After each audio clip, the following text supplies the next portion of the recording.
കാവ്യ തൊട്ടതെല്ലാം കൈവിട്ടു പോകുന്ന ഒരു അവസ്ഥയാണ് നിലവിൽ കോൺഗ്രസിനുള്ളത്. പ്രത്യേകിച്ചും കണ്ണൂരിലേക്ക് വരികയാണെങ്കിൽ എം.കെ. രാഘവൻ ഒരു ഭാഗത്ത് നിൽക്കുന്നു, കെ. സുധാകരൻ ഒരു ഭാഗത്ത് നിൽക്കുന്നു, KPCC അച്ചടക്ക സമിതിയെ കൊണ്ടുവരുന്നു. പക്ഷേ തിരുവഞ്ചൂരിൻ്റെ ആ ഒരു ദൗത്യവും പരാജയപ്പെട്ട് നിൽക്കുന്ന ഒരു സീനാണ് കണ്ണൂരിലുള്ളത്. പക്ഷേ ഇന്ന് കണ്ണൂരിൽ KSUവിൻ്റെ നേതൃത്വത്തിൽ മാർച്ച് നടത്തിയിരുന്നു.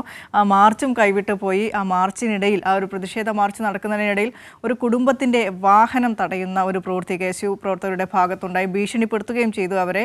ആ വാഹനത്തിലുണ്ടായിരുന്നത് ഒരു അമ്മയും കുഞ്ഞുമായിരുന്നു. ആ കുഞ്ഞു വളരെയധികം പേടിച്ചരണ്ട് നിലവിളിക്കുന്ന ദൃശ്യങ്ങളൊക്കെ നമുക്ക് കാണാം.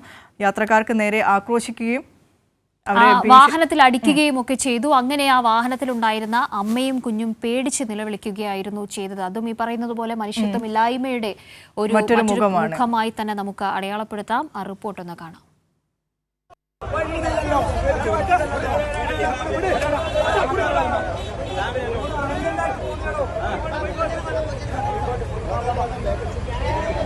കമ്മീഷണർ ഓഫീസിലേക്ക് മാർച്ച് നടത്തിയ KSU പ്രവർത്തകർ പിരിഞ്ഞു പോകുന്നതിനിടെയാണ് വാഹനങ്ങൾ തടഞ്ഞ് ഭീകരാന്തരീക്ഷം സൃഷ്ടിച്ചത്.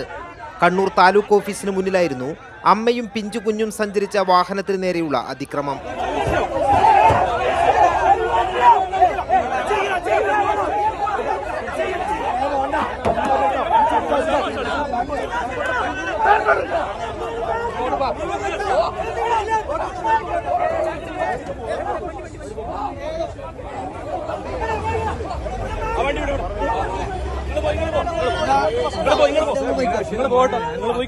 വാഹനത്തിൽ അടിക്കുകയും ആക്രോശിക്കുകയും ചെയ്തതോടെ അമ്മയും കുഞ്ഞും ഭയന്ന് നിലവിളിച്ചു.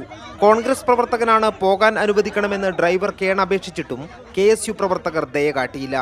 മാധ്യമങ്ങൾ കൂട്ടത്തോടെ ദൃശ്യങ്ങൾ പകർത്തുന്നത് കണ്ടതോടെ ഒടുവിൽ നേതാക്കൾ ഇടപെട്ട് വാഹനം പോകാൻ അനുവദിക്കുകയായിരുന്നു. കൈരളി ന്യൂസ്, കണ്ണൂർ.